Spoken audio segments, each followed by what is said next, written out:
Back my channel. सो आज फिर से मैं आप लोग के साथ एक और न्यू रेसिपी शेयर करने जा रही हूँ, वो भी अपने तरीके से। सो आज मैं बना रही हूँ सोयाबीन का कोफ्ता, जो कि बहुत ज़्यादा टेस्टी होता है। सो कैसे बनेगा, क्या क्या डलने वाला है, तो आपको उसके लिए पूरा वीडियो देखना होगा, एंड तक देखिएगा। अगर हमारे चैनल पर नए तो सब्सक्राइब ज़रूर कर दीजिएगा। चलिए स्टार्ट करते हैं। तो यहाँ पे गाइस आप देख सकते हैं कि मैंने लिया सबसे पहले सोयाबीन मैंने यहाँ पे 200 ग्राम लिया। इसको मैंने गुनगुने पानी में 5 मिनट के लिए भिगो दिया था, जिससे ये थोड़ा सा मुलायम हो चुका, और इसका पानी जो है मैंने अच्छे से निचोड़ लिया है।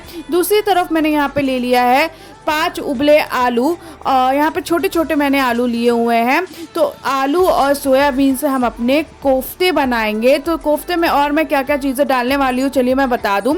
यहाँ देख सकते हैं आप, मैंने 3 चीज़ें ली हुई हैं कोफ्ता में डालने के लिए। यहाँ पे सबसे पहले मैंने यहाँ पे ले लिया है कसूरी मेथी। कसूरी मेथी 1 बड़ा चम्मच मैंने यहाँ पे लिया हुआ है।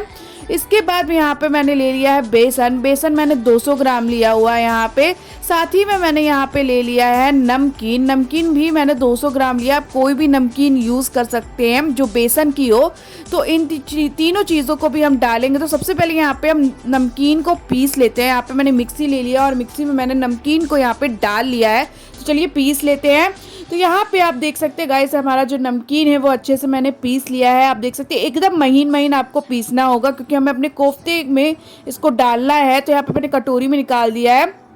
दूसरी तरफ इसी मिक्सी में मैं डालूंगी सोयाबीन को, क्योंकि हमें सोयाबीन को भी पीसना होगा अच्छे से महीन, जिससे हमारा कोफ्ता अच्छे से बन सके। तो चलिए इसको भी हम पीस लेते हैं। तो यहाँ पे आप देख सकते हैं कि मैंने सोयाबीन को अच्छे से एकदम पीस लिया है। इसी तरह से जिस तरह से मैंने पीसा, इसी तरह आपको भी पीसना होगा एकदम महीन। तो इससे हमारा ये मेन इंग्रेडिएंट है जिससे हमारा कोफ्ता बनेगा। तो कोफ्ते में और क्या क्या चीज़ें डालना है चलिए मैं बता दूँ। तो यहाँ पे मैं डाल रही हूँ सबसे पहले लहसुन। यहाँ पे मैंने पाँच कलियां लहसुन की ली थी, जिसको मैंने कद्दूकस कर लिया था। फिर यहाँ पे आधी अदरक की गांठ ली थी, जिसको मैंने कद्दूकस कर लिया है। यहाँ पे मैंने 4 मिर्चा लिया था, जिसको मैंने छोटे छोटे काट लिया है। यहाँ पे 1 प्याज लिया है, जिसको छोटा छोटा काट लिया है। थोड़ा सा मैंने यहाँ पे धनिया ले लिया है अपने कोफ्ते में डालने के लिए। दूसरी तरफ यहाँ पे मैंने कुछ मसाले ले लिए हैं कोफ्ते के लिए। तो क्या क्या लिए चलिए मैं बता दूँ। सबसे पहले यहाँ पे मैंने पीरी लिया है। पीरी मैंने यहाँ पे 1 चम्मच लिया है। दूसरी तरफ जीरा पाउडर लिया है। जीरा पाउडर भी मैंने 1 चम्मच लिया हुआ है। काली मिर्च पाउडर मैंने यहाँ पे आधा चम्मच लिया हुआ है। हल्दी भी मैंने यहाँ पे आधा चम्मच लिया है। अब यहाँ पे चाट मसाला मैंने 1 चम्मच लिया हुआ है। तो ये सब मसाले भी हमारे कोफ्ते में डलने वाले हैं। तो चलिए स्टार्ट करते हैं अब कोफ्ता बनाना। तो यहाँ पे हमने एक बर्तन ले लिया। बर्तन में सबसे पहले मैं सोयाबीन जो मैंने पीसा है मिक्सी में उसको डाल लूँगी। तो यहाँ पे आप देख सकते हैं कि मैंने सोयाबीन को भी डाल दिया है। अब इसमें मैं डाल लूँगी आलू को। तो आलू को यहाँ पे मैंने मैश करके डाला है, तो आप उसको मैश करके अच्छे से डालिएगा। तो यहाँ पे अब हम डाल लेंगे प्याज, अदरक, और हमने लहसुन वगैरह जो भी चीज़ें ली हैं डालने के लिए वो सब डाल लेते हैं। तो यहाँ पे मैंने मिर्चा भी डाल दिया है, यहाँ पे प्याज भी मैंने डाल दिया है। इन सबको डालने के बाद अब यहाँ पे मैं डाल लूँगी धनिया लास्ट में, और यहाँ पे अब मैं डाल ले रही हूँ कसूरी मेथी। यहाँ पे कसूरी मेथी भी डाल दिया, और यहाँ पे मसाले डाल ले रही हूँ जो मैंने लिए थे। तो अब मैं डाल लूँगी यहाँ पे नमक। तो यहाँ पे मैं नमक डाल रही हूँ 1 चम्मच।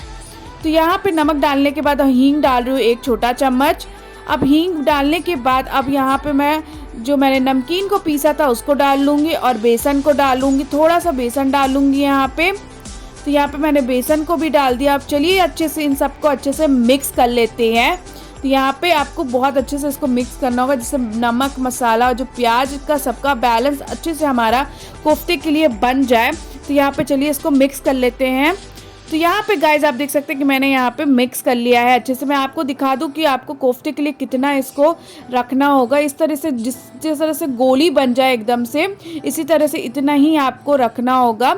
यहाँ देख सकते हैं कि गोली बन जाए उस हिसाब से आपको उसके मिश्रण को रखना होगा। तो यहाँ पे आप देख सकते हैं मैंने यहाँ पे बॉल्स को बना के कोफ्ते के लिए रख लिया है।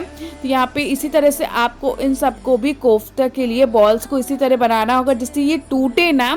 तो यहाँ पे अच्छे से इसको बनाइएगा। तो यहाँ पे मैंने तेल रख दिया था गर्म हो जाने के लिए। तो यहाँ पे हमारा तेल जो है वो गर्म हो गया है।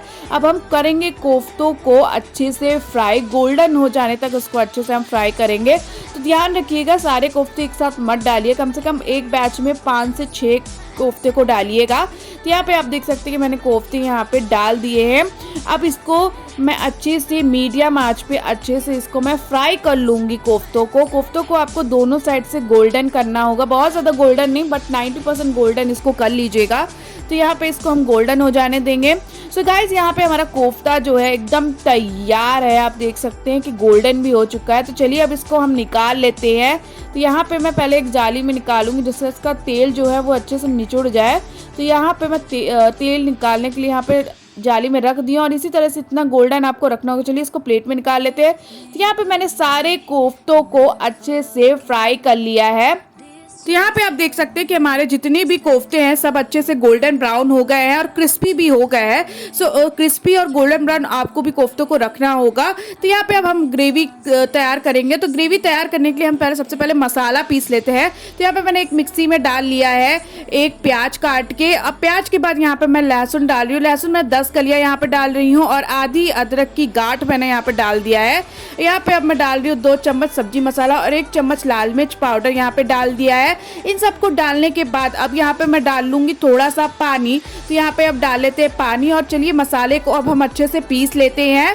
तो यहाँ पे गाइस हमारा मसाला पीस गया है। आप देख सकते हैं कि कितने अच्छे से इसको मैंने बहुत महीन महीन पीसा है। तो इसी तरह से आपको भी मसाला ग्रेवी के लिए पीसना होगा। तो चलिए अब यहाँ पे हम बनाना स्टार्ट करेंगे ग्रेवी। तो सबसे पहले हम ग्रेवी बनाने के लिए यहाँ पे ले लिए हैं तेल। एक कढ़ाई में हमने 2 बड़े चम्मच तेल ले लिए हैं। तेल को हम गरम हो जाने देंगे। तो तेल हमारे यहाँ पे हो गया है गरम। अब 1 चम्मच जीरा डाल ले रहे हैं। जीरा को हम चटक जाने देंगे अच्छे से और जीरा चटक जाने के बाद हम प्याज डालेंगे। तो यहाँ पे हमारा जीरा चटक गया है। अब इसमें हम डाल ले रहे हैं प्याज। मैंने 2 प्याज यहाँ पे काट के डाले हैं। तो वो भी छोटे छोटे काट के मैंने डाले हैं। तो यहाँ पे प्याज को हम तब तक भूनेंगे जब तक ये थोड़ा सा सॉफ्ट ना हो जाए और गोल्डन ब्राउन ना हो जाए। तो सॉफ्ट होने तक और गोल्डन ब्राउन होने तक इसको अच्छे से हम भून लेते हैं। तो यहाँ पे गाइस हमारा जो प्याज है वो अच्छे से भुन गया है और अच्छे से गोल्डन भी हो चुका है। अब इसमें हम टमाटर डालें। टमाटर यहाँ पे मैं 2 डाल रही हूँ। टमाटर को डाल ली हूँ। अब यहाँ टमाटर में डालूंगी नमक। नमक यहाँ पे मैं डाल रही हूँ 1.5 चम्मच। आप अपने स्वाद अनुसार नमक डाल सकते हैं। तो यहाँ पे मैंने डाल दिया नमक को। नमक को मैं इसलिए डाल रही हूँ इस टाइम जिससे हमारा जो टमाटर है वो अच्छे से गल जाए। तो यहाँ पे हमारा जो टमाटर है गलने तक इसको हम अच्छे से भून लेंगे और गल जाने के बाद इसमें हम अपने मसाला छोड़ेंगे। तो यहाँ पे गाइस हमारा जो टमाटर है आप देख सकते हैं कि टमाटर हमारा हो गया है और गल गया है कितने अच्छे से। अब यहाँ पर मैं जो मसाला पीसी थी ग्रेवी के लिए मैंने यहाँ पे डाल दिया है। तो आप देख सकते हैं ग्रेवी को अब मैं ग्रेवी को अच्छे से कम 5 से 6 मिनट तक अच्छे से भून लूँगी और तब तक भूनूंगी जब तक ये तेल अलग ना करते और थोड़ा सा गाढ़ा ना हो जाए। तो इसको चलिए अच्छे से भून लेते हैं। इसको मैं मसाले को ढक के भूनूंगी। तो यहाँ पे इसको मैं ढककर लगा लेती हूँ 5 से 6 मिनट तक इसको भूनने दूंगी। तो गाइस यहाँ पे हमारा जो मसाला है वो अच्छे से आप देख सकते हैं भून गया है। यहाँ पे अच्छे से गाढ़ा हो गया है और यहाँ पे तेल भी साइड में छोड़ दिया है। तो अब इसमें हम डाल रहे हैं पानी। तो पानी यहाँ पे मैं 1.5 से 2 गिलास डाल रही हूँ जिससे हमारी जो ग्रेवी है वो ज़्यादा पतली ना रहे और ना ज़्यादा गाढ़ी रहे। तो आपको ये ध्यान रखना होगा 1.5 से 2 गिलास ही डालिएगा। अब चलिए इसको 5 मिनट तक ढककर अच्छे से उबाल आने तक इसको हम ग्रेवी को पका लेते हैं। तो यहाँ पे हमारी जो ग्रेवी है वो एकदम तैयार हो चुकी है। आप देख सकते हैं उबाल भी अच्छे से आ गया है ग्रेवी में और गाढ़ी भी हो गई है। अब इसमें मैं डाल रही हूँ कोफ्ते। तो आपको ये ध्यान रखना होगा कि जब आपकी ग्रेवी एकदम तैयार हो जाए तब आप लास्ट में कोफ्तों को डालिएगा। नहीं तो अगर आप कोफ्तों को पहले से डाल देंगे तो ये हमारी जो कोफ्ते हैं वो टूट सकते हैं, जो कि हमें नहीं करना है। सो ग्रेवी में पहले आप ग्रेवी तैयार करिएगा तब कोफ्तों को डालिएगा। तो ग्रेवी को हम 5 मिनट तक अच्छे से पका लेते हैं खुले में। तो गाइस हमारे यहाँ पे सोयाबीन का कोफ्ता एकदम तैयार है और ग्रेवी भी हमारी अच्छे से तैयार हो गई है। तो चलिए इसको एक बाउल में निकाल लेते हैं। यहाँ पे मैंने बाउल में निकाल लिया है कोफ्ते को। तो यहाँ पे ऊपर से मैं हरी धनिया से इसको गार्निश कर रही हूँ जो कि बहुत ज़्यादा टेस्टी लगता है। हरी धनिया उसको सबसे लास्ट में डालिएगा जिससे हरी धनिया का टेस्ट रहे। सो हमारी गार्निश हो चुकी है। तो गाइस यहाँ पे हमारा सोयाबीन का कोफ्ता एकदम तैयार है खाने के लिए। तो आप देख सकते हैं कि कोफ्ता जो है हमारा कितना अच्छा लग रहा है देखने में। इसको मैंने गोल्डन ब्राउन किया तो इसका कलर भी आप देख सकते हो। इसकी मैं ग्रेवी आपको दिखा दूँ। इसकी ग्रेवी जो है बहुत, इसकी थिकनेस जो है वो गाढ़ी नहीं है ना ज़्यादा पतली, हमने मीडियम में इसको रखा है। दूसरी साइड मैंने यहाँ पे फ्राइड कोफ्ते ले लिए हैं जो मैंने फ्राई किए थे, उसमें से मैंने कुछ कोफ्ते निकाल लिए हैं इसको ऐसे ही खाने के लिए। तो इसको मैं खाऊंगी टमाटो सॉस के साथ और ये ऐसे कोफ्ते बहुत ज़्यादा अच्छे लगेंगे चाय के साथ स्नैक्स के रूप में। सो यहाँ पे जो हमारी ग्रेवी वाली कोफ्ते हैं ये बहुत ज़्यादा टेस्टी लगेंगे। दोनों ही अपने अपने में अलग अलग फ्लेवर है, अलग अलग चीज़ों के साथ दोनों में ही आप खा सकते हैं। सो यहाँ पे हमारी जो ग्रेवी वाली कोफ्ते हैं इसे आप खा सकते हैं चावल के साथ, रोटी के साथ, किसी भी चीज़ के साथ खाएंगे तो सबके साथ ये बहुत ज़्यादा टेस्टी लगेगा। और गाइज आपने देखा इसे बनाना कितना सिंपल था। सो आप भी अपने घर में सोयाबीन लेकर आइए और मेरे स्टाइल में सोयाबीन के कोफ्ते बनाइए। तो अगर आपको हमारी रेसिपी अच्छी लगी तो लाइक, शेयर और कमेंट जरूर करिएगा। चैनल पर नए हैं तो उसे सब्सक्राइब भी करिएगा। तो चलिए आपको नेक्स्ट वीडियो मिलते हैं। Bye guys.